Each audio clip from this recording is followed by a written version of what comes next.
Bom dia, boa tarde, boa noite, sejam bem-vindos a mais um vídeo aqui no canal. Eu me chamo Abner e hoje a gente vai estudar filosofia helenística, né? Vamos continuar o progresso dos estudos sobre essas escolas do período helenístico, né? E aí, hoje é dia de ver a escola dos céticos, né? E aí o ceticismo ele é muito empregado no cotidiano das mídias, porque o ceticismo ele é um instrumento de desinstalação do ser, né? Quando a pessoa se apega muito em alguma coisa, ela cria raízes fortes, principalmente com marcas, né, que desmarcam a atenção dela sobre o empreendimento da utilidade. O utilitarismo desmexe muito com as versões orgânicas dos seres de protestar em processos físicos sobre as matérias que dizem saber acreditar que elas são boas. Então as pessoas elas criam um apego e desapegam melhor a esses apegos do que a produtos similares, né? Mas aí o ceticismo ele desacorda a pessoa sobre essa protelação de função sensitiva embasando certeza militar, uma certeza que deslimita ela de se apegar a outra coisa porque tem, né, uma tensão maior, um apego maior desenvolvido a alguma coisa. Então é utilizado muito. Você tem várias propagandas tentando corromper as pessoas sobre os seus apegos e utilizando a arte sofista de articular uma mensagem, né, que vai desmandar a pessoa desse apego. Então, é uma mensagem que busca instalar o lado cético da pessoa para todas as outras marcas, né? E por que que a marca é tão importante?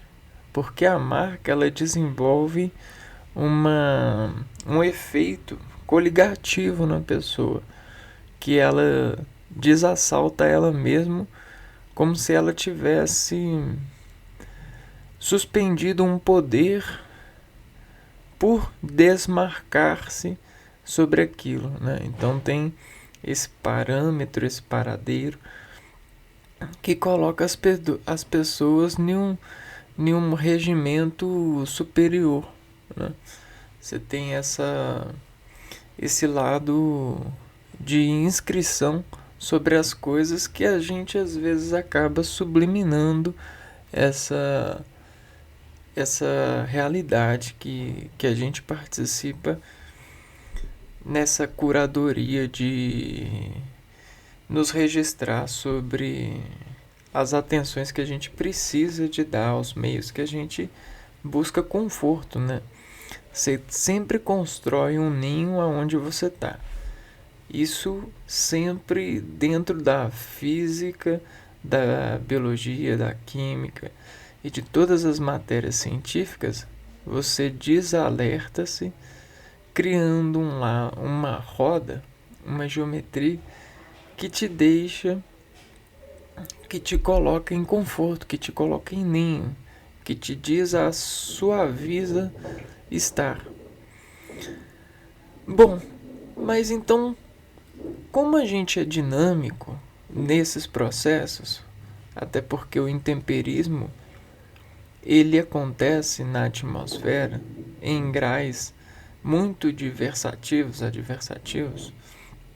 nós estamos sempre desocupando os nossos processos para desatender a esses efeitos. Então isso é uma dinâmica que cria um redimensionamento em nós sobre essas suspeitas de suspensões em meio.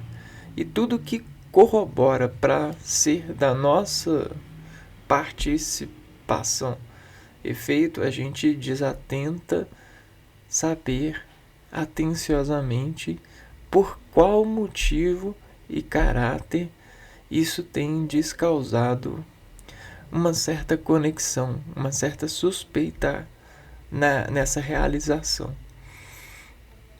Porque nós, por natureza, somos sequestradores de bens para poder nos carregar de bens. Nós, por natureza, somos efetores de cálculos de concentração, porque somos partículas e dispersamos partículas para poder nos encontrar nessa particularidade. Então, todos os processos, eles não conseguem ter uma certeza, né? A menos, é óbvio, a menos que você estipule um grau, entendeu? Porque não há grau específico em partícula, né? Você tem sempre mudança e elas estão sempre em mudança. Mesmo paradas, elas ainda sofrem processos, né? Mas para você acreditar que elas não sofrem processo, você tem que definir um parâmetro. E o ceticismo, ele se convenceu disso bem mais cedo do que a gente, né? Nós nos convencemos disso, porém a gente brinca demais com essa parte de desconvencer os outros por amizade, por sentido de apegos, né? Por sentidos de valores capitalistas, comerciais, por medos ou por desatenções que cabem a só as pessoas que estão nesse particípio de sensação. Porém, o ceticismo, lá no período helenístico, os filósofos gregos, eles queriam entender todas essas transações do universo, essas coisas que lhes causavam essa realização toda, esse empreendimento todo. E observando as pessoas, eles acabaram chegando na conclusão de que nada pode ter, nada é certo, né? Não existe nada certo, né? O homem, ele não consegue afirmar certeza de algo, né? E aí a gente vai ver e vamos discutir por quê, né? Dentro desse paradigma cético, né? Vamos lá então.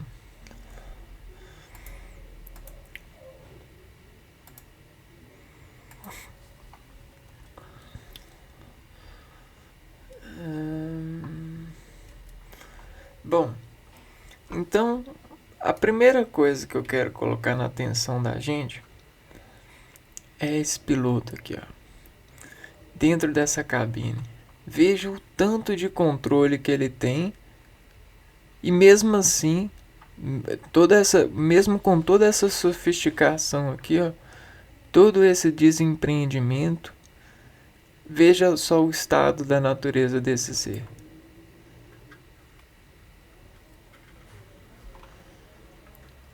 Olha como que ele desreage a tudo isso, ó. Configura, olha para fora. Isso é as partículas dele dentro dessa cabine, fazendo esses processos. Mesmo com todo esse arranjo, né?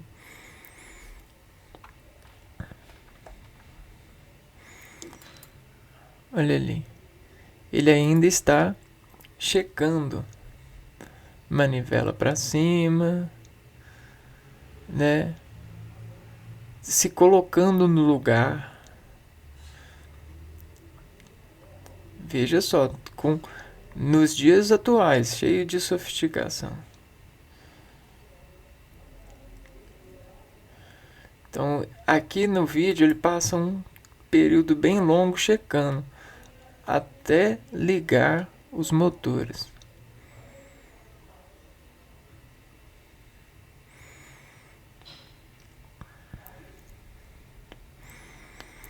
E aí, por que será que ele está checando tudo isso com toda essa atenção, colocando as coisas no lugar? Será porque ele tem certeza de algo? O que vocês acham? Vocês acham que isso é certeza? Ou que isso é uma busca por certeza? Isso aí é uma oração? É uma busca por um nível de certeza? O que vocês acham? E aí, ali já tá girando. Por que ele ainda não deu a partida? Né? O que está acontecendo? Bom, é claro que vocês podem falar aí que pensar que não, isso aí é porque ele que sabe, ele estudou, ele tem as coisas, as coordenadas, mas dentro do filtro de certeza, isso aí não se configura como uma busca de certeza, né? Todo esse preâmbulo. Bom, beleza, né? Ah, e aí, o que toda vez que você dorme e que você acorda, você abre os olhos, né? Pensa comigo. E aí, quando você abre os olhos, você tem um nível de incerteza sobre aquilo que você vai olhar, não é mesmo? Sobre o seu estado. E aí você busca conexão consigo mesmo e remanejamento daquilo que você vai se entregar no seu dia. Quais são as suas responsabilidades? E aí você faz a mesma coisa que esse piloto está fazendo, não é mesmo? Então tem um processo de calibração que coloca os seres em conexão com as suas buscas por certezas no dia, ou seja, as suas responsabilidades. E aí, quando você encontra essas responsabilidades, você organiza elas sobre horários e dá a partida, né? Vamos lá. E na sua vida é cheio disso aqui, ó, cheio de controle. E na hora que você está dando a partida, você não pode errar. Você precisa de ter algo que contar, né? Então, a certeza, por mais que você não tenha, a gente precisa criar um tipo de certeza para poder sair do lugar. E aí a gente consegue ir para algum lugar, né? Mas pro lugar que você vai, você tem alguma certeza de como você vai ser atendido, né? Como que você vai realizar? Não. Quando você chega, você realiza tudo isso que ele está realizando e ainda assim você ainda fica dentro da cabine. Você não sai da cabine, porque se você sair da cabine, o avião cai. Se você perder o índice de incerteza para poder ficar guiando, você para, você não faz nada, né? Então, esse é um resumo, mais ou menos, do ceticismo, da escola do ceticismo. Bom, e isso aqui é uma questão de sistemas orgânicos em integralização, né? Então, olha só, para certeza, para ter certeza, a gente precisa de um padrão que refere posição do que espera acertar. Então, vejam só. Padrão, né? Por que a gente precisa de um padrão para ter a certeza, né? Para você chegar numa certeza, para sair de um lugar. Porque você precisa de, né? Você precisa de uma mensagem que vai fazer com que você acerte, aceite, acerte e fique na segurança de dar a partida. Não é mesmo? E aí esse padrão ele precisa é uma mensagem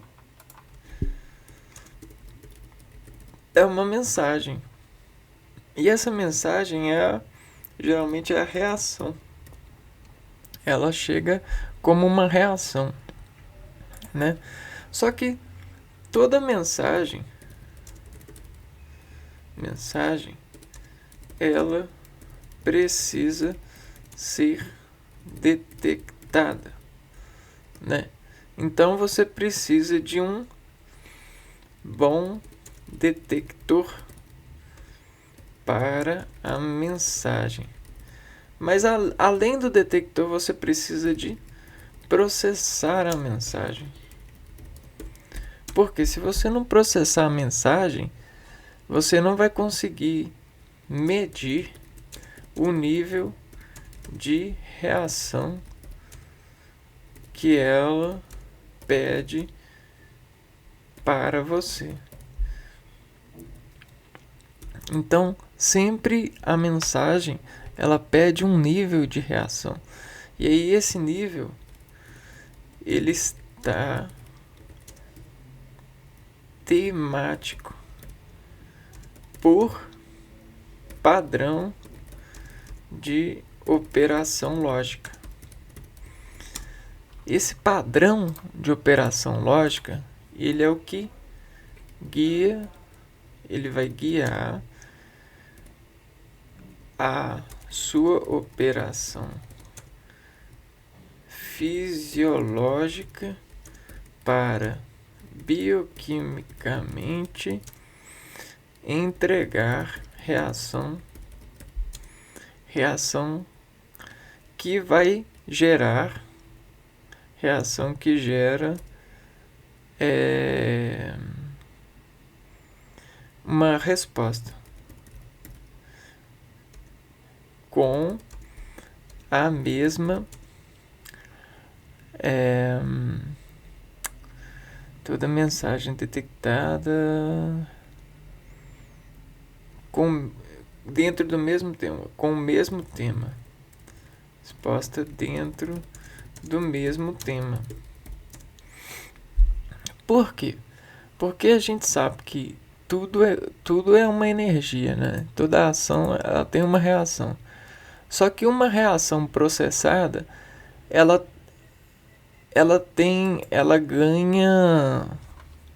ganha efeito. O produto do processamento de uma energia é o efeito. Então, a mensagem todos nós recebemos, que é energia. Porém, o processar dessa mensagem é só quem tem efeito. E quem tem efeito é o piloto. Então o piloto ele se torna um padrão para esse tipo de mensagem nesse tipo de processamento, né? Reação de processo. Perfeito?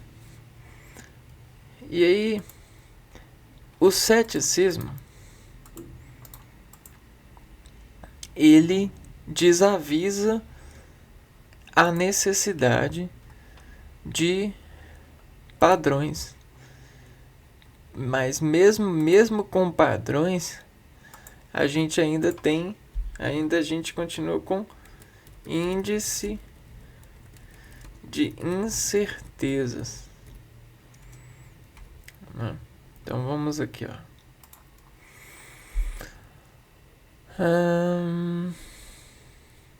Antes, a gente precisa entrar num grau mais profundo da arte da observação, né? A observação, ela tá muito ligada em se impressionar com esses efeitos. E aí, por quê? O efeito ele foi feito para se impressionar, né? Só que se você desimpressiona esse efeito, você consegue decompor esse efeito. E quando você consegue decompor esse efeito, você consegue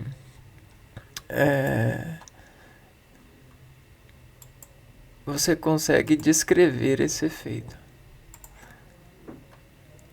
E aí você consegue desatomar a reação que te causou em um plano metafísico, em um plano imaterial, e discutir e calcular e se empreender do que está acontecendo, né? E é isso que os filósofos helenísticos que a gente está vendo faziam dentro desses espaços que a gente chama de ágora, né? Praças públicas. E aí eles observavam a natureza e viam as reações da natureza sobre os homens. E percebiam que alguns homens não se estimulavam como outros homens dentro de processos de estimulação. E viam que davam para poder gerar estímulos ou degerar. Então, essa geração e essas degenerações que estavam sendo observadas e discutidas, elas formaram princípios de questionamento, de divisão de classes e colocaram as pessoas sobre importâncias diferentes, em escolas diferentes, percepções diferentes. E isso foi influenciando a cidade.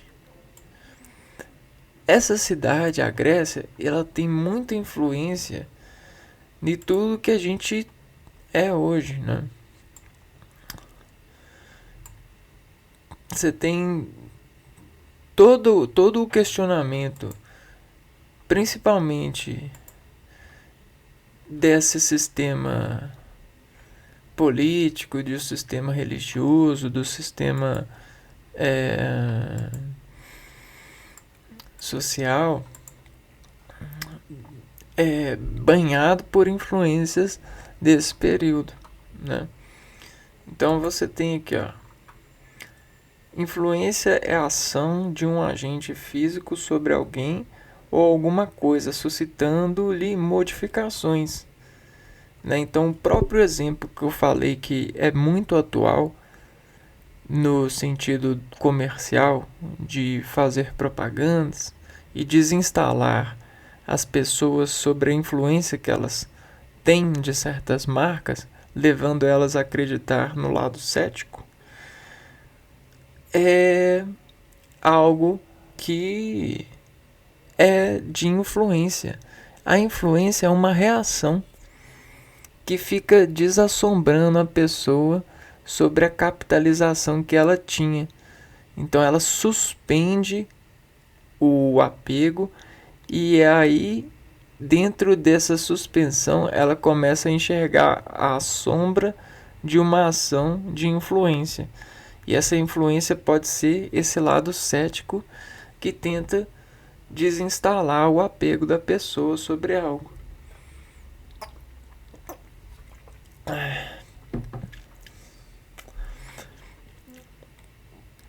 Vamos ver aqui, ó.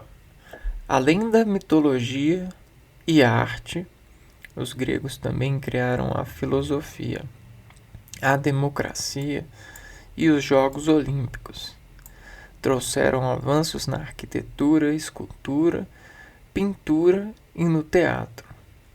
Os gregos também nos deixaram vários avanços matemáticos.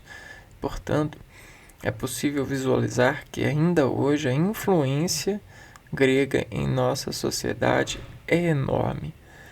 E olha, é muito enorme mesmo. Porque essas influências, elas estão muito sutil, muito sublimes, porque nós não estamos mais na Grécia Antiga e poucas pessoas estudam esses lados da Grécia e correlacionam com o dia de hoje. Tem que ser muito corajoso, né? E aí, bom, continuando aqui, ó, vamos entrar agora no ceticismo.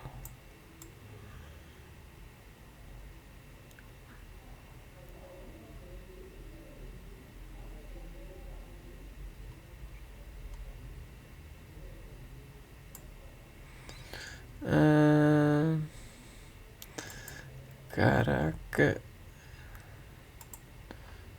Só ver uma coisa aqui.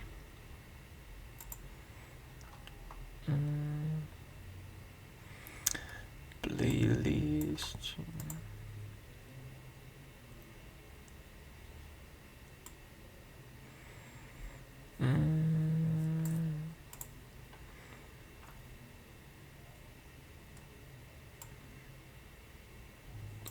Ah, cara. Poxa, é verdade, hein? Sobre o ceticismo eu já falei. E agora? Não. Agora eu vou desenvolver outro pensador. Vamos desenvolver então o cinismo. Pessoal, desculpa. Olha só, a gente já tem um vídeo de ceticismo na playlist. É melhor gravar um de outra escola. Mas como esse vídeo aqui já tá bem interessante, eu vou pegar aqui, ó. Nós vamos falar do cinismo.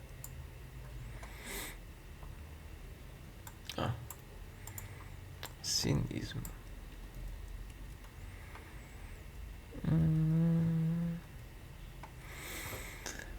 Bom, vamos manter a estrutura aqui, ó.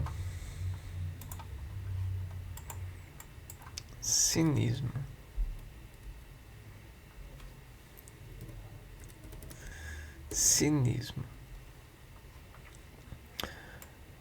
O cinismo do grego era uma seita ascética.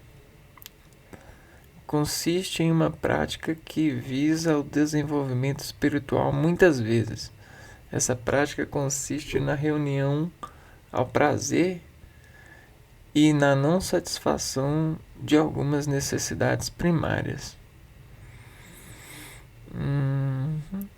De filósofos começando com Antisthenes, no século IV a.C., e até o século V d.C., ou seja, começou no período clássico, mas persistiu por todo o período helenístico. Eles defendiam que se deve viver uma vida de virtude. Olha, então a gente tem uma palavra-chave aqui, ó. Virtude. Qualidade do que se conforma com o considerado correto e desejável.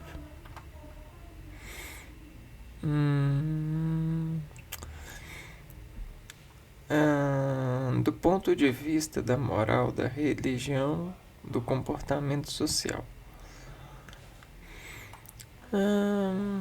Então vamos lá. Cinismo.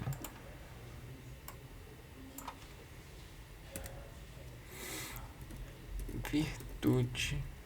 Virtude é a qualidade do que se conforma com considerado correto. Virtude. De considerar algo correto.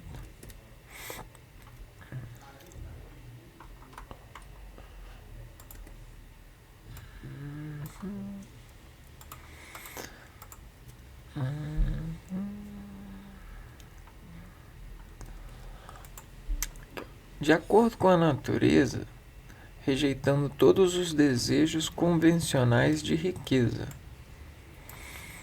Tá. Tu te considerar algo correto. Então você tem aqui, ó.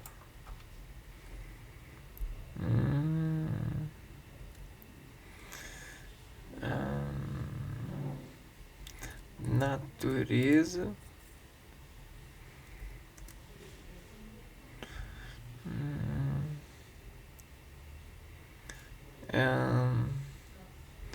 Desejos convencionais.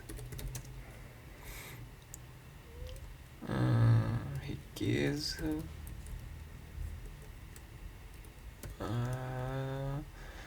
Poder político.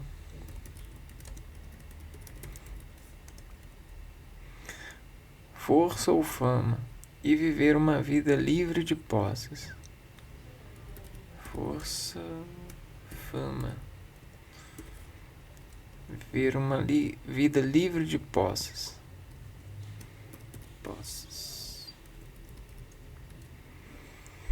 O nome cinismo é referência ao estilo de vida dos cachorros. Quinos cultuavam a diferença, a falta de pudor e culpa, mas cultivando amizades e expulsando seus inimigos. Para o cinismo, o objetivo da vida era a eudaimonia, lucidez e liberdade. Assim, os principais defeitos humanos são vistos como a ignorância, arrogância, insensatez, ubris e vaidade. Tudo que passa da medida descomedimento e que atualmente alude a uma confiança excessiva, um orgulho exagerado, presunçoso, arrogância ou insolência. Apenas no século XIX o sentido da palavra cinismo passou a significar descrença na sinceridade e bondade dos homens.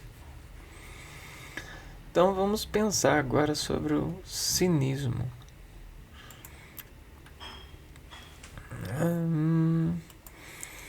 Tá. Na verdade, o cinismo ele não é isso, né? O cinismo ele vai ser algo como o desmantelamento de uma subversividade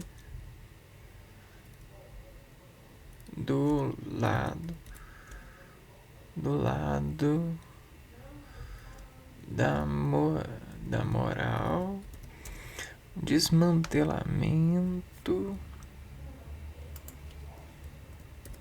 de uma subversividade do lado da moral que aprende de si mesmo e não da não das ambições. E qual que é o sentido de colocar ambição aqui?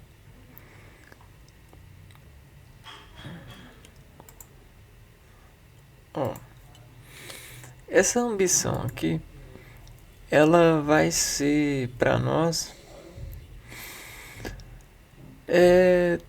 toda a conexão, ó, ambição, toda conexão subjetiva que desprende o homem em uma versão, né? Em uma subversão de si, né? Então, essas são as ambições. Tá. Então, o que a pessoa ela precisa de fazer para se livrar das ambições, né?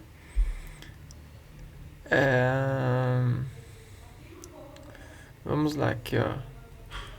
Ambições subjetivas. O que acontece com o ser humano?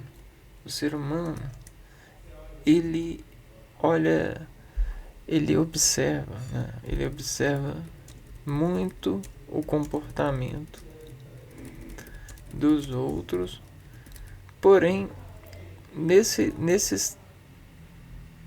momento de observação, a gente tem o lado de você tem um empecilho, né? Esse empecilho, ele divide a reação dessa observação. Porque quando a gente é novo, a única coisa que a gente faz é observar, né? Você pegar aqui, ó, um pouquinho criança, a gente passa muito tempo observando os outros.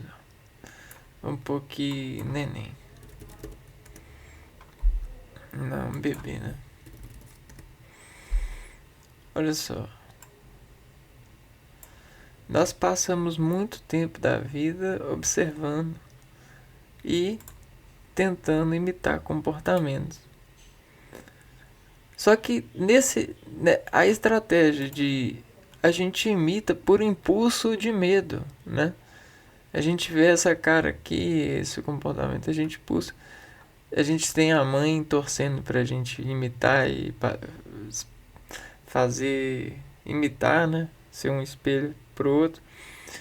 Mas quando a gente consegue quebrar esse desespero, essa impressão que busca pressionar a gente como uma parede, a gente consegue pensar na necessidade desse comportamento, desse descomportar de estilo, né, de instalação temática. E aí a gente percebe que existe muitos gradientes de ambição dentro desses seres em comportamento, principalmente que não são da natureza própria, são comportamentos dos outros, apreendidos para poder se tornarem endireitados pela aparência que os outros têm. E aí o que o cinismo faz? O cinismo rejeita essa reação instantânea.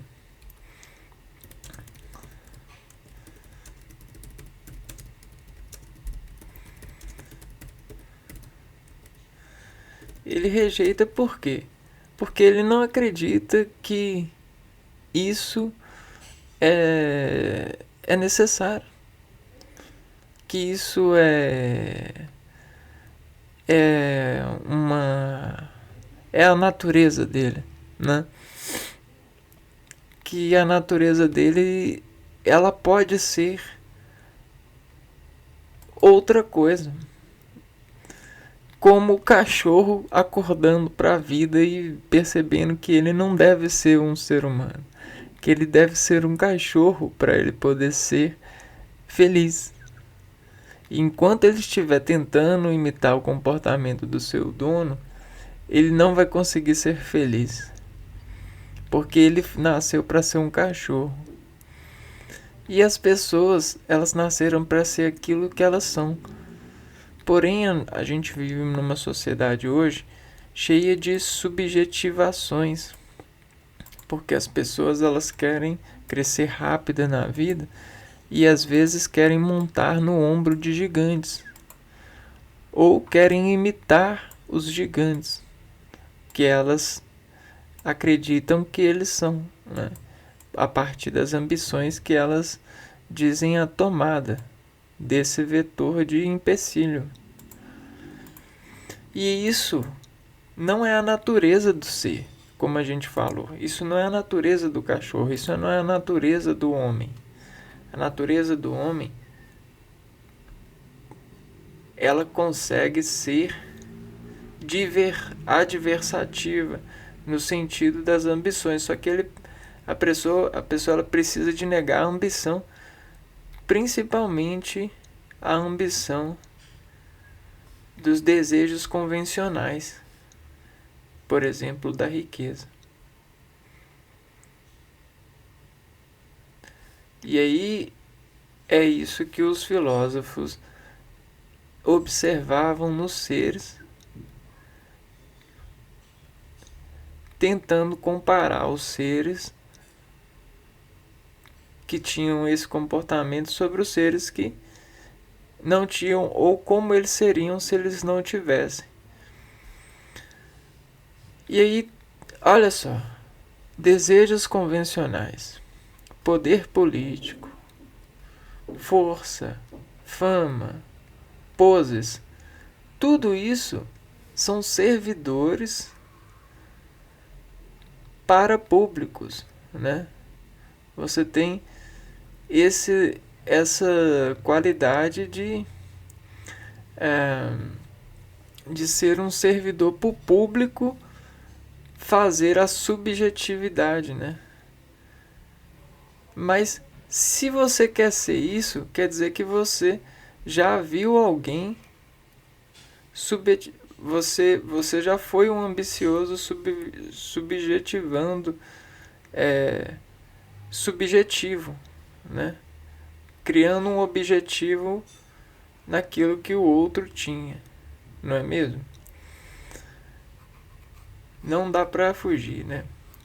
Até mesmo a gente tem a escola ensinando a gente a pensar por esse caminho, né?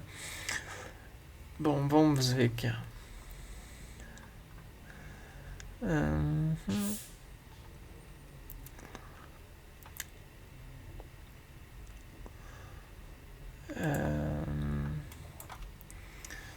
Vamos ver aqui o que é poder político.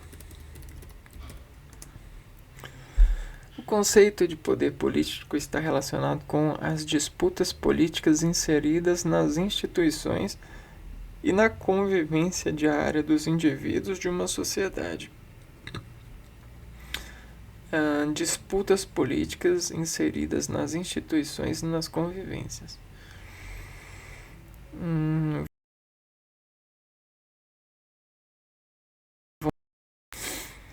Tá, poder político. Vamos lá, vamos ver aqui.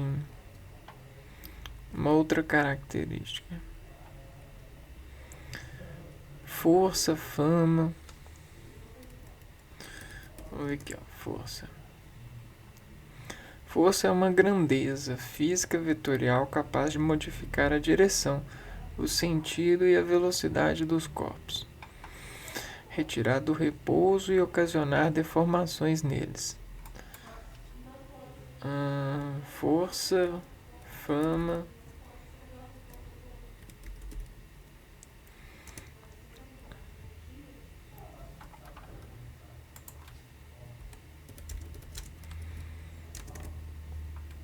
conceito grupo humano que tem alguém ou reputação, né?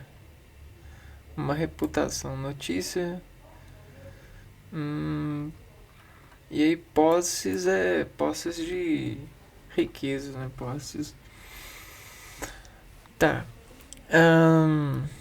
Bom, e aí por que que as pessoas elas ambicionam subjetivamente isso?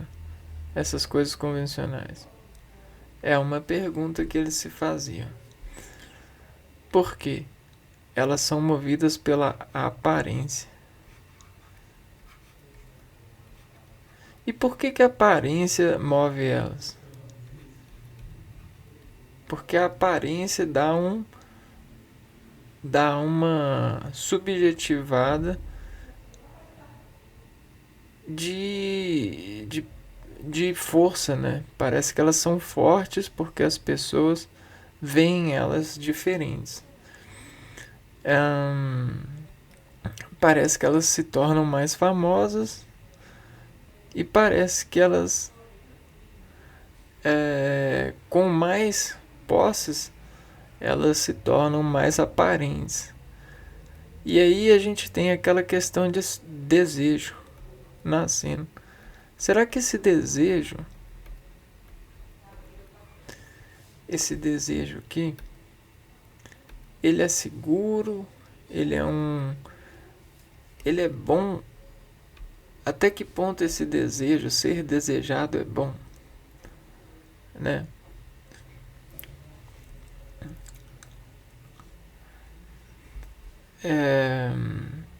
São perguntas que são feitas nessa escola. Você tem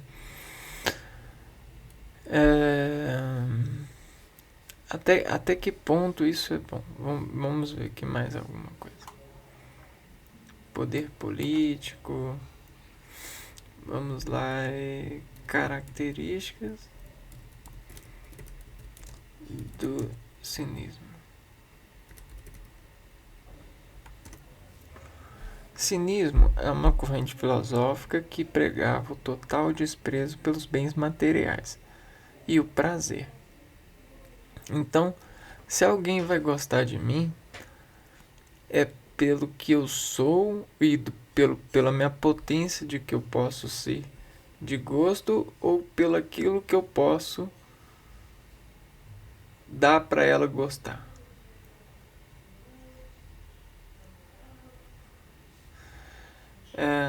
Para os cínicos, a filosofia moral não poderia estar separada do modo de vida dos filósofos. Então, filosofia moral. Eles deveriam ser exemplos daquilo que afirmam. Então, vamos ver aqui o conceito de moral. Conjunto de valores individuais ou coletivos considerados universalmente como norteadores das relações sociais e da conduta dos homens. Conduta dos homens. Você sabe o que é conduta?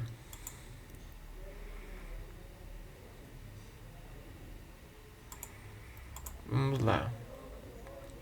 Desenhar. Vamos pensar sobre conduta agora. Conduta dos homens.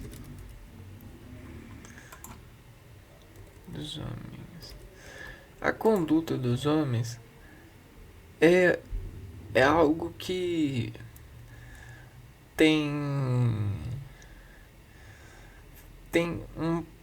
que cria uma particularidade de interseção sobre eles. Tá. Então, interseção. Então, beleza. Isso é uma conduta. Então, se você pegar aqui, ó, você tem um homem. E aí, você tem o grupo o agrupamento que ele representa. Esse é esse homem. E esse aqui é outro homem, né? Quando eles estão mais próximos, né? Esse valor de distância aqui, ó, né? Você tem o valor de distância dos homens. Esse valor de distância consegue assimilar o que a proximidade faz e o que a distância faz. Então você tem o próximo e o distante.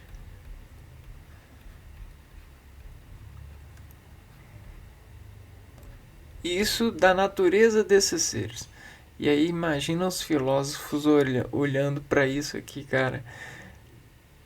Ó, você tem o valor desse redemoinho aqui e desse, que é uma contração. Então, olha só. Você tem a característica, grupo de caractere, que revela o caráter das pessoas. Caráter. E aí esse aqui é o compasso. E aí nesse compasso a gente tem a particularidade, a participação. E aí nesse compasso, nesse particular, esse caráter a gente assume como uma expressão, ter é uma contato. Então esse contato aqui, ó, ele consegue desorganizar tabelas de caráter, né? Qual que é o caráter desse cara, né? E aí você julga esse caráter pelo tipo de contato que ele está gerando. E aí a gente tem na particularidade dos seres a disparticularidade. Então a gente observa, né, os filósofos observaram que todo contato ele tem um caráter dentro dessa lista, que diz particular, átomos, fótons,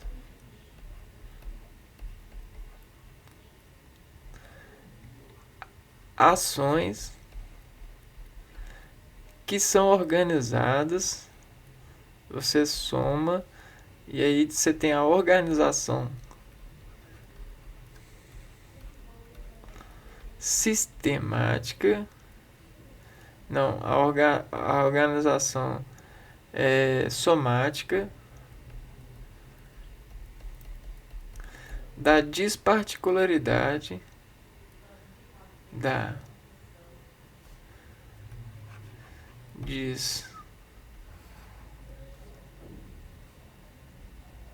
desse ser em distância.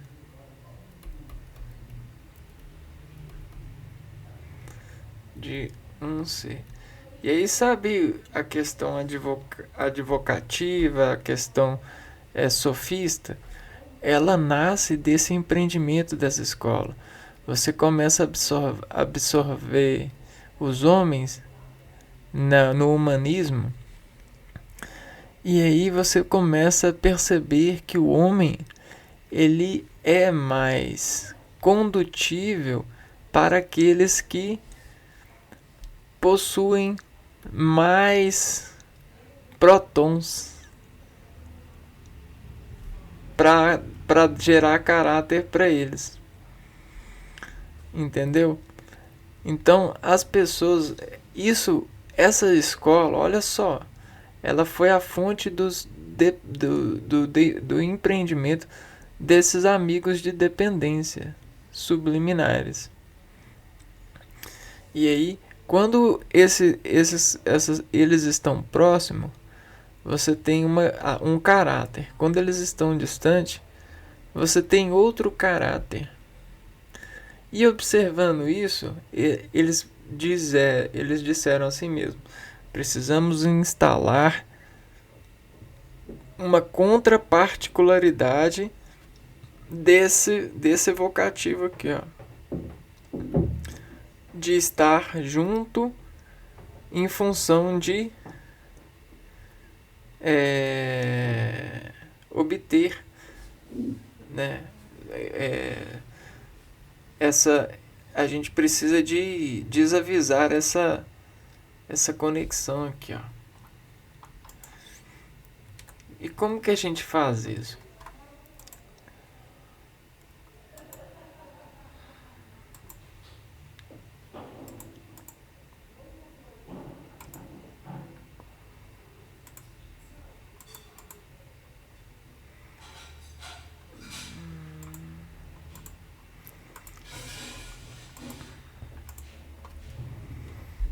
Ó, a gente vai falar agora da moral. Conjunto de valores individuais e coletivos considerados universalmente como norteadores das relações sociais e da conduta dos homens. Tá, e aí isso tudo que a gente falou são coisas dos valores sociais. E aí você tem a associação por meio de bens materiais e a associação por meio de bens comportamentais.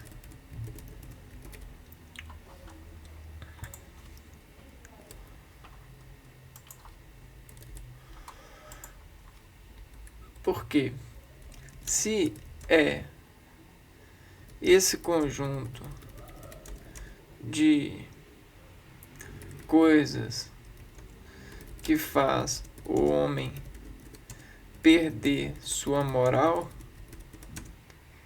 e se a moral é tudo que o homem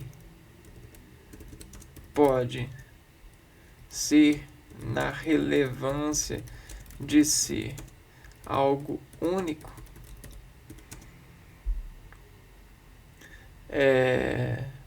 perder a moral é perder a si mesmo, a vida,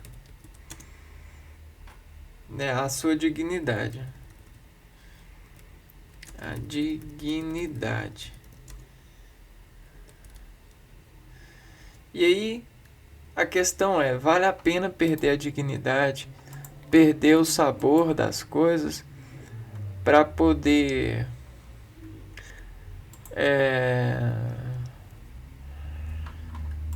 ganhar fama, posses, forças, poder político, né? Aí a gente vai consultar um filósofo aqui agora. Alguém e a gente vai falar da eudaimonia e desse camarada aqui, ó.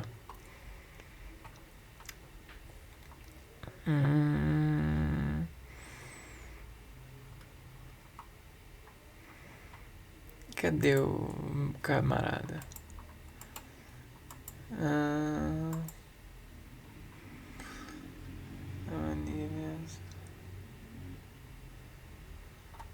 Pera aí, eu vou achar.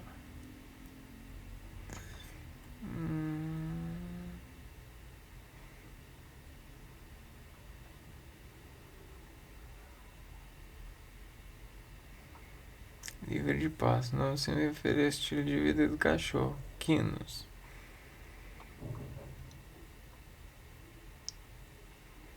Mas vamos ver aqui a eudaimonia. Eudemonia. Ou eudemonismo. É um termo grego que literalmente significa o estado de ser habitado por um bom daemon, um bom gênio, e em geral é traduzido como felicidade ou bem-estar. Contudo, outras traduções têm sido propostas para melhor expressar o que seria um estado de plenitude do ser. Os estoicos apresentam muitas estratégias práticas para avançar para a eudaimonia. Viver de acordo com a natureza era uma máxima central do estoicismo. Eudaimonia.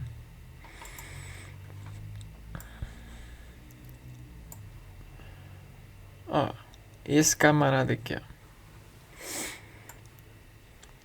Diógenes de Sinope.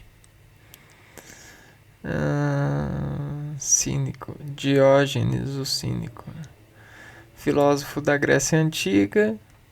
Os detalhes de sua vida são conhecidos através de anedotas, especialmente as reunidas por Diógenes Laércio. Diógenes de Sinope foi exilado de sua cidade natal e se mudou para Atenas, onde teria se tornado um discípulo de Antístenes, antigo pupilo de Sócrates. Tornou-se um mendigo que habitava as ruas de Atenas, fazendo da pobreza extrema uma virtude. Disse que teria vivido num grande barril no lugar de uma casa, e perambulava pelas ruas carregando uma lamparina durante o dia, alegando estar procurando por um homem honesto. Posteriormente, estabeleceu-se em Corinto, onde continuou a buscar o ideal cínico da autossuficiência. Uma vida que fosse natural e não dependesse de luxúrias da civilização. Por acreditar que a virtude era melhor revelada na ação e não na teoria. Sua vida consistiu de uma campanha incansável para desbancar as instituições e valores sociais, do que ele via como uma sociedade corrupta. E realmente é corrupta.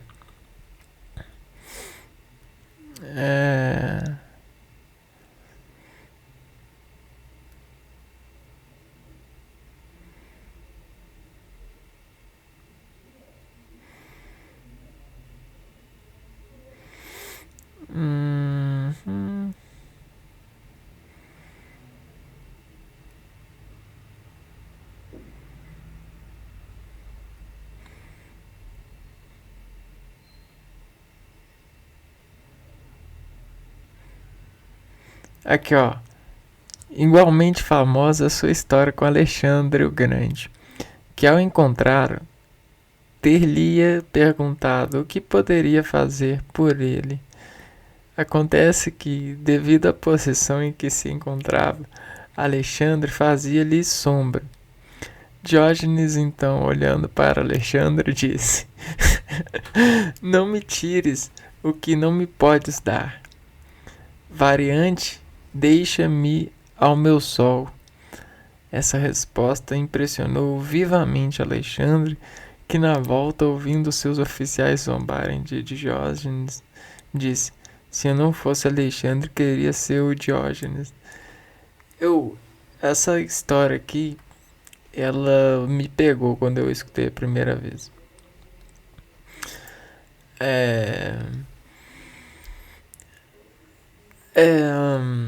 Isso pra mim é...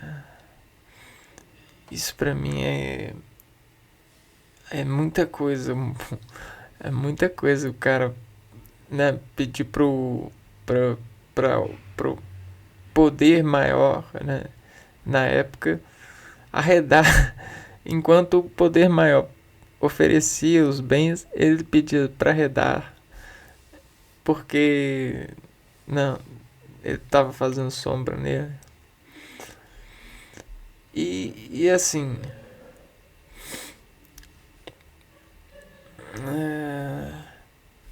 cara, vamos ver aqui, moral.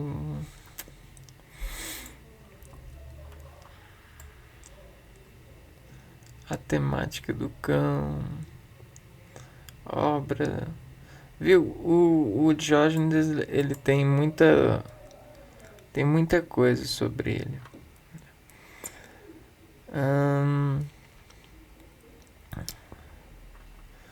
E aí ele é como se fosse um herói, né?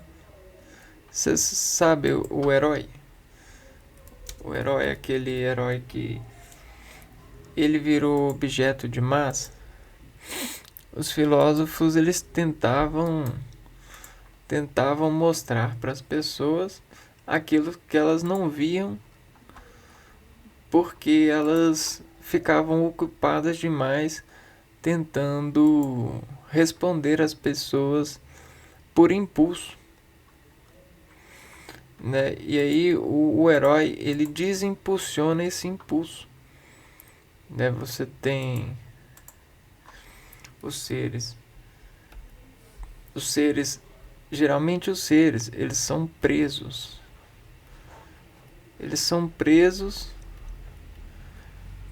nos impulsos, nesses impulsos. E esses impulsos colocam os seres que eles veem, principalmente os Alexandres da vida, em locais como esses aqui, ó.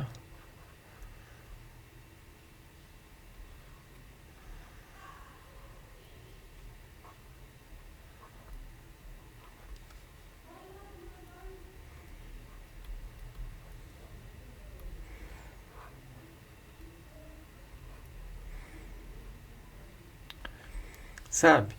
Então, como o ser humano ele precisa, na verdade o ser humano ele tem tudo para, ele nasce com tudo.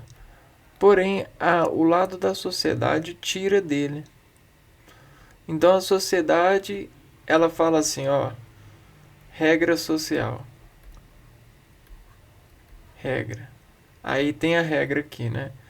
E aí a medida social que você valer é aquilo que eu vou te dar, né? Regra social. Então, porque o homem ele nasce com tudo.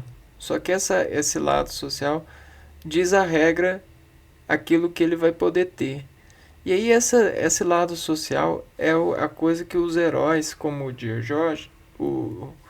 o Diógenes, lutava contra. Porque para o Diógenes, as pessoas elas deveriam ser aquilo que elas são. Porque essa regra social coloca as pessoas presas nesses impulsos, e esses impulsos obrigam elas a serem aquilo que a regra social melhor lhe dá. Vou dar um exemplo para você.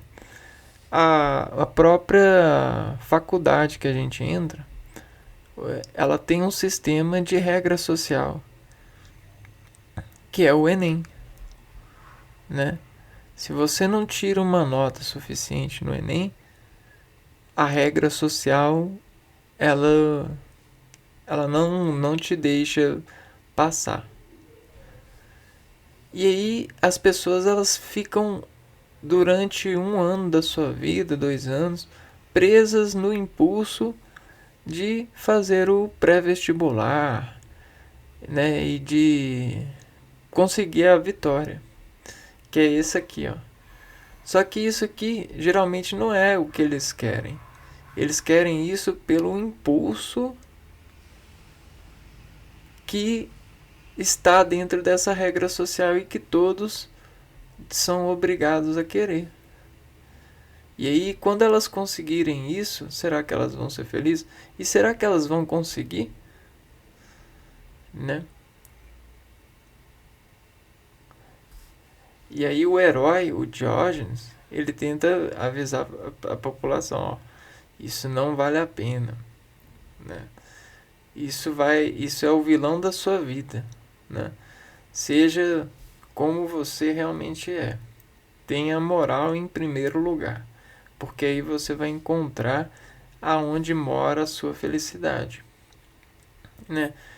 Aí você vai encontrar qual que é a melhor distância para estar entre essas pessoas, porque você vai conseguir ler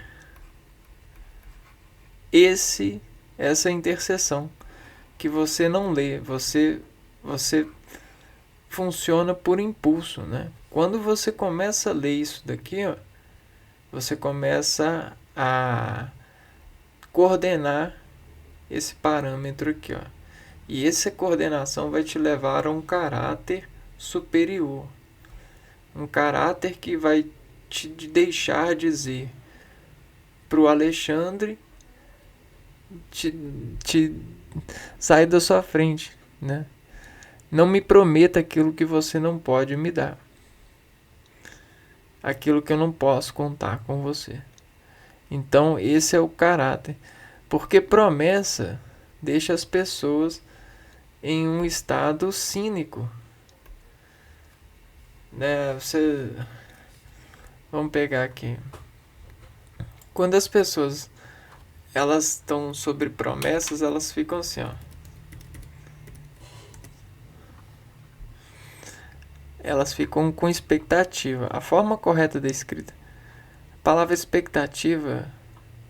Não quero forma correta, eu quero expectativa. Aqui, ó, expectativa. Condição de quem espera para que algo aconteça. E a gente não tem que esperar nada. A coisa já está acontecendo, né?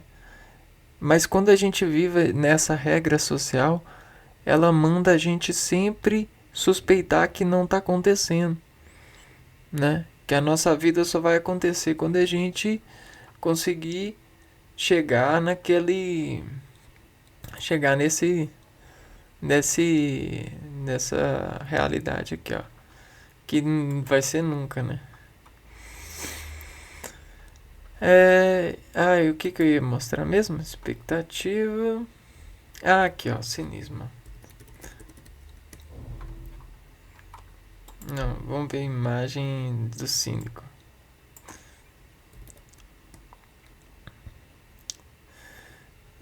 Desprezo pelas normas sociais. Hoje a gente tem isso aqui, ó. E isso aqui é o vilão, né? Desprezo pelas normas sociais. Quem vai ter desprezo por algo que é bom, né? Então, peraí. Então, será que essas normas sociais elas são boas, né? Ou será que elas estão realmente corretas? Será que elas não estão não estão assim críticas, né? Alvos de crítica, ó. Você tem que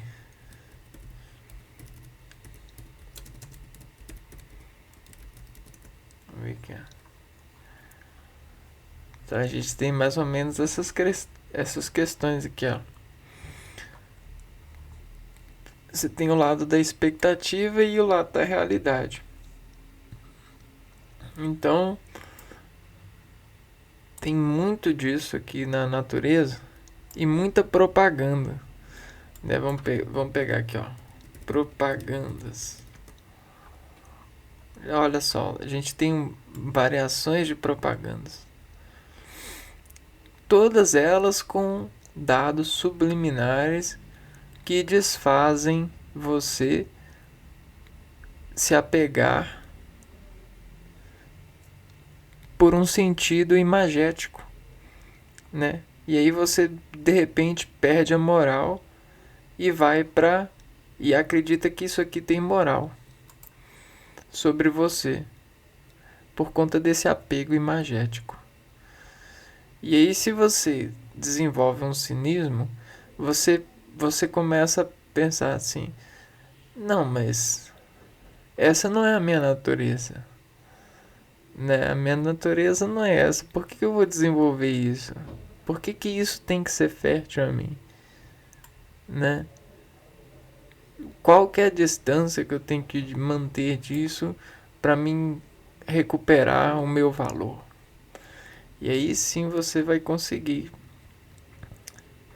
escutar o sino, né? Dos sims interiores.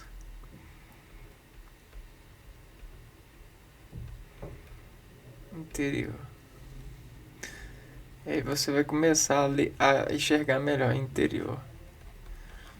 Quer ver, ó? Compasso da desinterrogação, que faz ondulação desinterrogando, contrações, né? Torções no mecanismo orgânico, ou seja, nas somas de ondas orgânicas. E aí quando você consegue transformar o NIS aqui em sim, você consegue ter o controle. Você consegue controlar melhor o sim. Né? Como é que você vai dizer o sim? Porque tá vendo esse ursinho aqui? Sabe o ursinho? O sim tem sim. Olha o lado subliminar da propaganda, ó. Ursinho. Olha o ursinho, ursinho. Ursinho. Olha só. Prendendo a criança, prendendo você no lado sinérgico. Sinérgico. Eu preciso dizer sim porque é enérgico. Né? Só que esse enérgico depois pode deixar desenérgico. Né? E aí vai da moral, né? Vai do processo, do protesto que a pessoa consegue fazer com os dados científicos que ela desencarrega nos processos. Porque, como a gente estava falando aqui, ó, a gente tem aquele bloco de processamento dentro dos padrões. Só que esses padrões, às vezes, eles que são mensagens, às vezes essas mensagens elas estão alienando a sua reação por desprover uma reação limitada. E esse padrão aqui, ó, só porque é do outro, não precisa ser o seu, né? Porque cada pessoa ela processa de um jeito. Se você vai tentar processar como a outra pessoa processa, vai falhar, porque você não tem o mesmo corpo que a outra pessoa. Suas reações não devem ser iguais. Vocês precisam de respeitar os seus limites para poder conseguir processar e gerar o efeito positivo. Né? Esse efeito positivo é o do controle sobre todas essas guias de mensagens subliminares. E aí, o que eu tenho para dizer? Que o cinismo, ele começa a ver que todas as pessoas elas estão dizendo sim e não a todo momento. Todo momento você diz sim e não. Porque o cinismo ele começa a ver a pessoa como um processador de lógicas. E aí, esses sinos da mente vão dizer à pessoa sobre as orbitais, ou seja, os agentes efetores de um meio. Isso aqui são agentes efetores de um meio. E esse aqui é um C. Quais que estão mais para 1 ou para 0. Ou seja, quais que estão mais positivos ou mais negativos para esse indivíduo aqui, ó. E isso vai desaparecer aquilo que a moral dele implanta ser. E isso vai para toda a vida dele desrodar nele.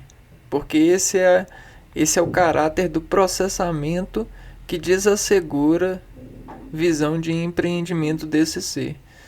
E aí imagina, quem tá vendo isso aqui sobre esse comportamento não consegue enxergar aquilo que esse olho aqui não enxerga, porque esse olho está ocupado processando Esse cara aqui, ele tá ocupado processando o meio. Não tem como ele enxergar a subliminaridade. Só se ele for um super-herói.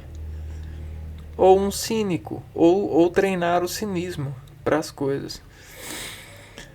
E aí é mais ou menos assim que a delegacia manda pro cinismo, né? Tudo isso aqui são raios de uma roda. E essa roda diz a sua visão por onde você vai passar. E aí essa roda, ela roda para todos os lados, porque ela é a rainha da sua vida. E aí essa roda que desengrena você, passando roda em você, vai colocar você no vetor. Mas e aí? E esse vetor? Tá para qual lado, né? Como é que tá o caráter? Como é que tá esses raios aí? E essa aqui é a questão, né? Vamos pegar por último a roda da bicicleta aqui, ó. Roda da bicicleta. Você tem uma roda, né? E essa roda ela consegue rodar e despressionar no meio porque ela tem raios de sustentabilidade que a gente chama de estrutura de dispressionação entre esse meio de interrogar esse garfo que sustenta esse eixo, né? E isso tudo está dizendo um eco motor que vai para uma direção. E você vê que tudo o que está em volta é um desafio para poder ser passado. Então, existem várias referências lógicas a serem processadas para continuar essa roda continuar caminhando e sentindo o chão que passa. Porém, pode acontecer várias coisas nesse chão que depredem a passagem, dizendo a ela para não passar mais para esse lugar. E desafios vêm e vão, né? Só que aí, olha só, esses desafios vão fazendo isso aqui, ó.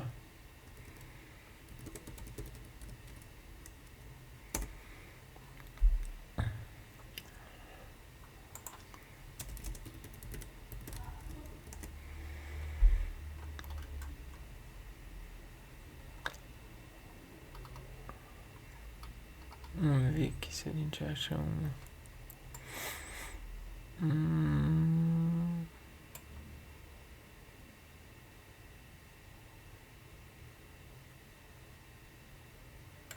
Vamos ver se esse aqui tá.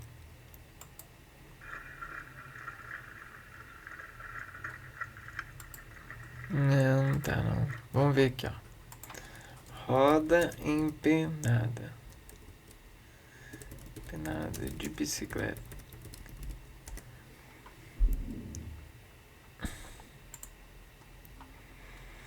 Aí, ó. Quando você perde a sua moral, você vai se tornando isso aqui, ó. Olha o que os seus raios se fazem. Você vai se tornando esse tipo de espécie. E aí, esse descomportar em você vai te colocando em limites, né? E vai danificando a sua estrutura, a sua moral, né? E aí isso você vai dentro de algumas estruturas lógicas, você vai até acreditar que você está parecendo que tá bem, né? Tá montada, né? Às vezes roda com uma classe, com uma distorção. Mas quem vê você rodar e a forma que você tá, vê que você não tá bem. Você tá empenado, sabe? O doutor, ele consegue ver. Mas enquanto você tá assim e tá acreditando nesse tipo de comportamento, de caráter, tudo bem pra você, né? Tipo, sua roda tá meio que assim, ó.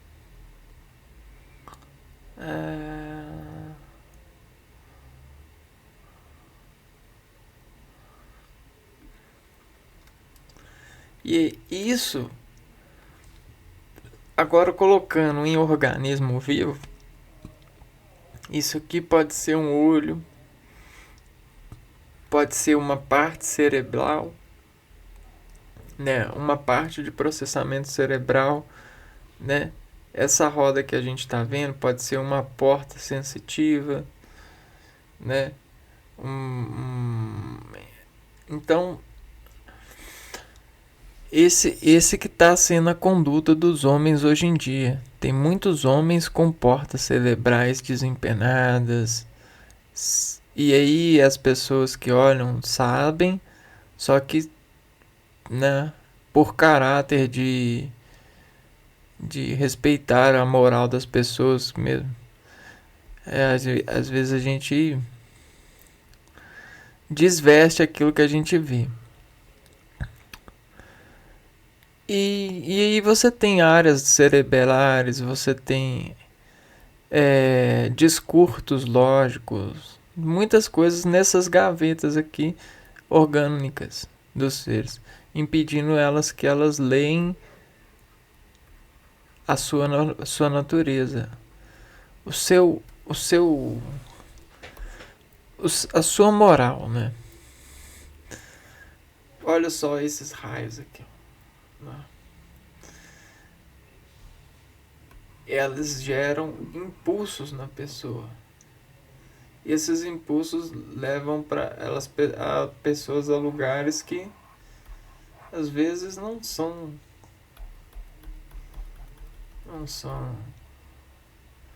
comuns para ela, né? Bom, cara, o cinismo ele é muito bravo, né?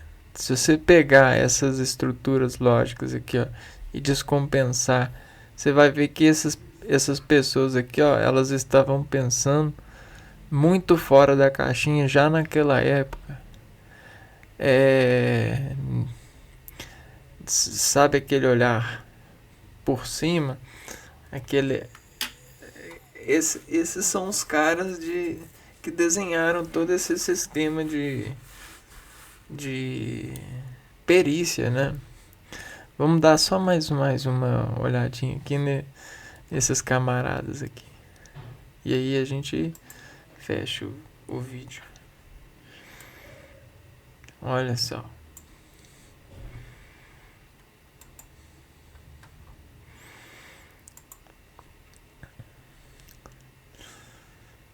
Bem sentadinho lá, olhando,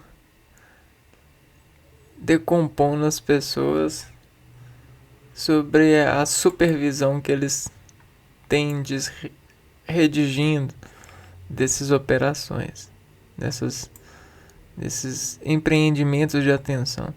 Tá vendo que como a gente nasce com tudo, né? A gente tem esse empreendimento. Só que esses impulsos aqui, ó, principalmente esses aqui, ó, que acordam as pessoas sobre uns poderes artificiais. Eles acabam com as pessoas e com a vontade de, de querer estar perto só por estar perto, né?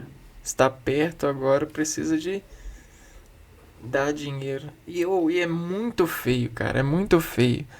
Né? Eu já tive muitos amigos assim que o comportamento deles pedindo dinheiro pros pais chega a dar nojo, sabe? É o desrespeito àquela qualidade, aquela moral. Cara, é triste porque hum, esse não deve ser o motor, né, para as nossas vidas, né? Até por isso as pessoas elas tentam empreender maior atenção na natureza. Porque a natureza, ela é o fruto de tudo aquilo que as pessoas conseguiram algum dia, né? E aí você considerar que elas têm, você está sendo idiota, porque elas não têm nada. Tudo que elas têm é compromisso com a natureza. E aí o sentido é que você é uma natureza.